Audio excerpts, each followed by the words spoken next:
One Piece chapter 1179 has taken the internet by storm. I don't think I've seen the community this active and engaged since God Valley, which really wasn't that long ago. But that should let you know One Piece has been having a crazy run since we got to Elbaf. Unlike some LARPers, certain people will tell you this arc has been amazing and it does not seem to be slowing down. So the star of our show today is none other than Imu himself. He has finally been revealed, and a lot of people had kind of accepted that that black blob that we saw was just how Imu looked, but apparently Oda had more in store, and boy did he.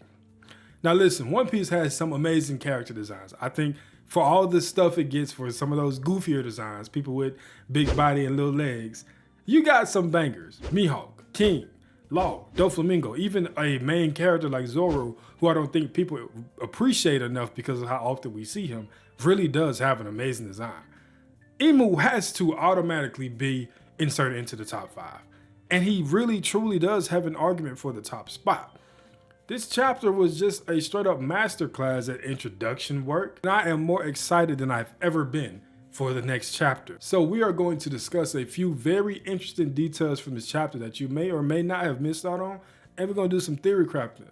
Let's cook. So first and foremost, what stands out the most to me outside of Imu's design is how taxing this journey was for him. Now, of course, your servants would not want their king to have to go and get their hands dirty, right? It makes you look bad, as the Goros say, or it makes the Holy Knights look bad. You saw they was literally about to shit their pants when they heard that Imu was coming, when they felt his arrival, because it's like, oh, we're cooked.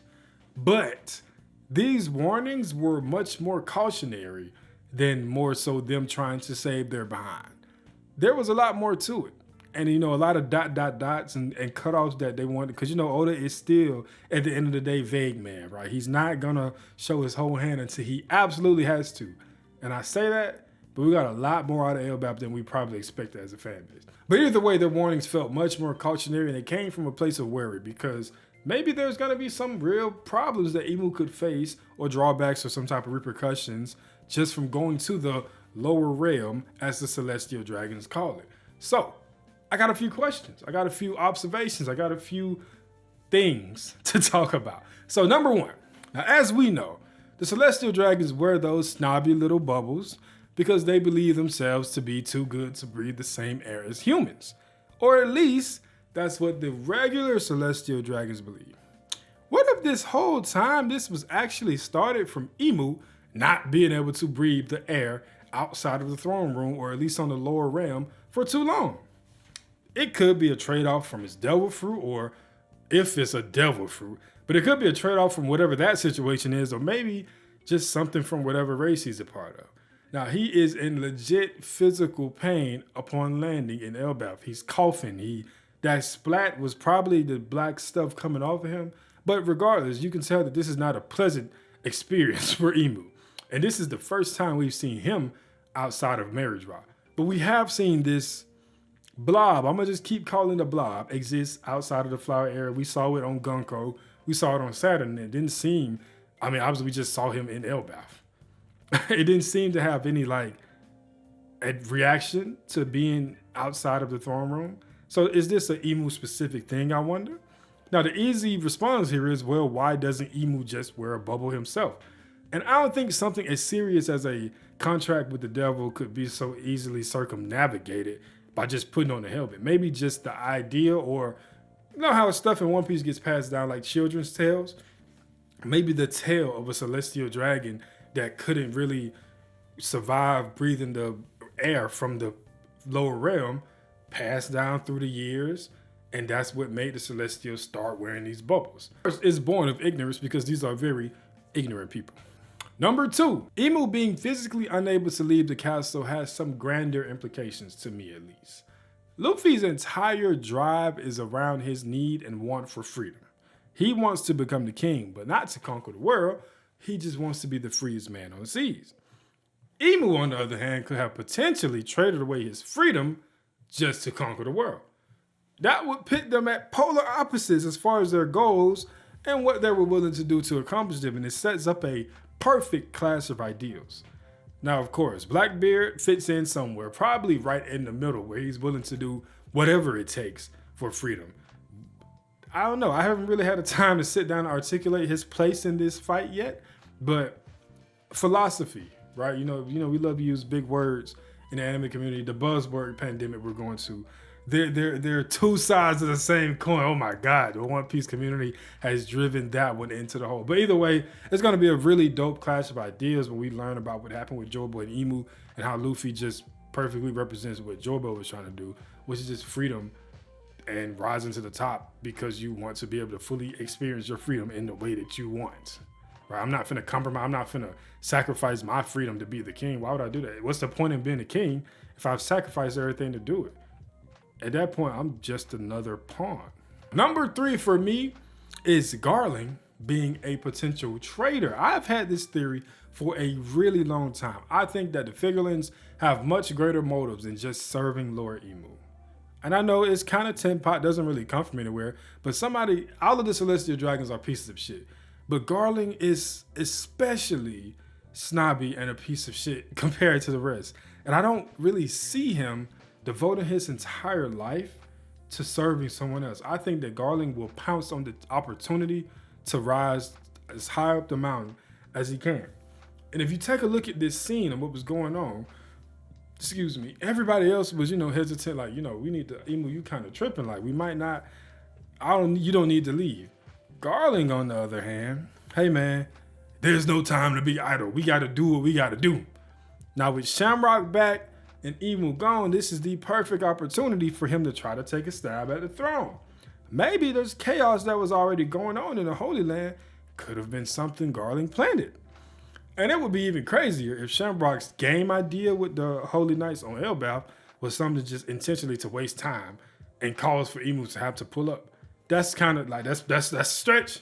That's a stretch. I'm just saying. But I do truly believe that Garling is not satisfied with just being the Gorosei. I think the Figurlings have much more. Because if you look at that page where it was talking about Vegapunk's speech, it was talking about the players for the One Piece. You got Imu, obviously. Then you have Garling, and you got Shamrock. That's two people from one family. Not to mention Shanks himself, who I don't think will be involved in this whole scheme or whatever, but he could be being used by his dad unintentionally. I don't know. I think there's something. Garling definitely has an interesting story ahead of him. We'll see. Number 4, the Devil's Fruit. I wanted to wait to read the officials before talking about this because it could be very different. And my boy Sandman gonna come through on the day the officials drop with true clarifications. Jesus Christ! But I don't want to wait. You got to strike when it's hot sometimes. So what could possibly be the meaning of this? Is it the progenitor of all devil fruits? A lot of people seem to think that devil fruit was born from this fruit. But I'm not really so sure about that. I think that people that have eaten devil fruit seem to be immune to Damaruversi, unless that was just something that's only specific to Loki and Luffy. But I think the fact that nobody with a devil fruit has been reversed so far kind of maybe implies that only people without the fruits can be turned. And then I go look at Jabra's whole little conversation in his lobby about you already having a devil inside of your body, and if you eat a second fruit, the two devils will clash with each other and you'll explode. Let's ignore the the exploding part. But this idea that Imu cannot put his own devil into people because of their own existing devil, that's really interesting to me. So if anything, this will make me believe that devil fruits were created to counter Imu's fruit. I don't think they were created as something to, as a byproduct of it. I think it was something that the people themselves made to counter what Imu was doing. Now, I definitely could be thinking too far into it. I'm not sure. This chapter is fresh in our brains, and it's going to be a lot of takes being thrown out there, and a lot of it won't make sense in a year's time. But that's the spirit of One Piece community, right? That's what we do. Either way, I don't see somebody that has the same type of devil fruit as everyone else trying to flood the world. That is literally his main weakness. So it will make sense to me if Imu does not have that weakness for water. But once again, his weakness could be the fact that he's just trapped in the throne room, where he cannot physically be outside of it for long without eventually feeling immense pain, like being on a timer. Number 4, Imu's design. Of course, we have to talk about Imu's design. Imu seems to be a Lunarian, 99%. But there's a chance that He's not. I guess, like, okay, obviously. I think that what could be throwing us off is that could definitely be red skin, not black, like King's, right? Now, the white hair is mainly why people are just going with Lunarian, which once again makes perfectly fine sense. And it also kind of bleeds in with the Lunarians being wiped out from the red line thing. But one of them sitting on the empty throne raises a ton of questions. Did he betray his people? Maybe part of his contract to get that devil's fruit was for him to wipe out his own race. But he also has these horns. And those are unlike the ancient giant horns. They're not like Kaido's horns. They are really devil horns. So that kind of pushes me back to the maybe he's red instead of black. I don't know. It could be a lot of stuff at hand here. Now, initially I thought Lunarian mixed with ancient giant. But I'm not so sure. It's a bunch of questions. This is Oda's specialty, right? I'm going to answer a question.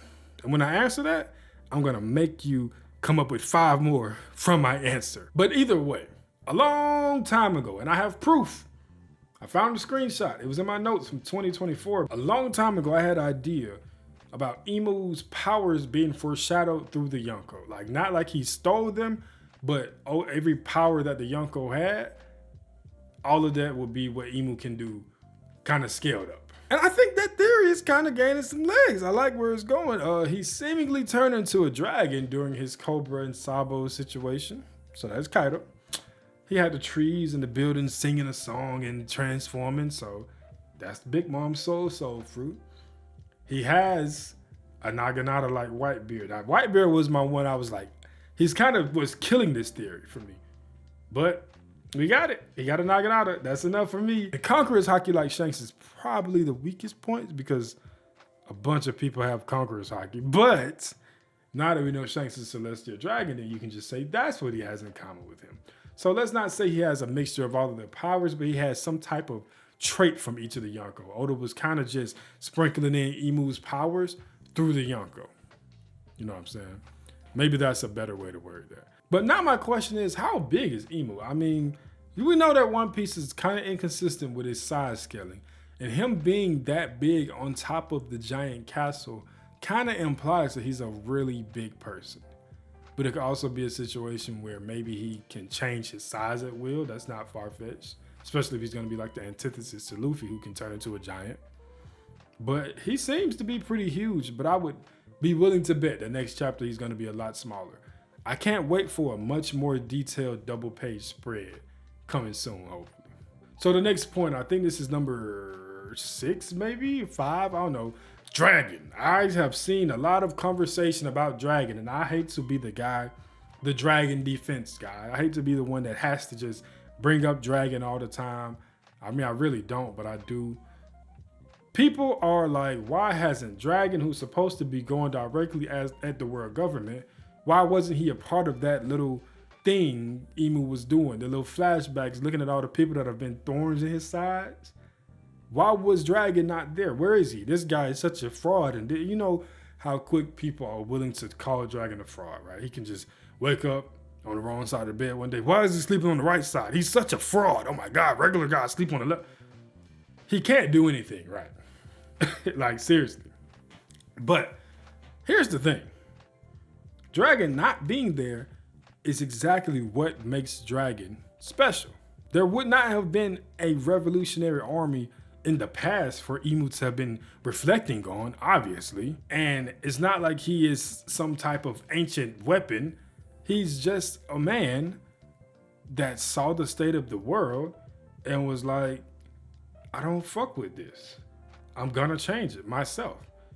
I don't need, I mean, you know, maybe the Monkey D lineage itself is special, but that's besides the point. He's not Poseidon. He's not Joy Boy. He's not Uranus. He's not anyone else. He is Monkey D. Dragon, and he has set out to create a worldwide army to combat the oppression of the world government. That is why he's the worst criminal in the world, because he's a wild card. Imu doesn't know about, like, he really has no idea what to do with this guy. We gotta stop jumping at any little reason to disrespect Dragon, bro. It's really getting to the point where we kind of just reaching.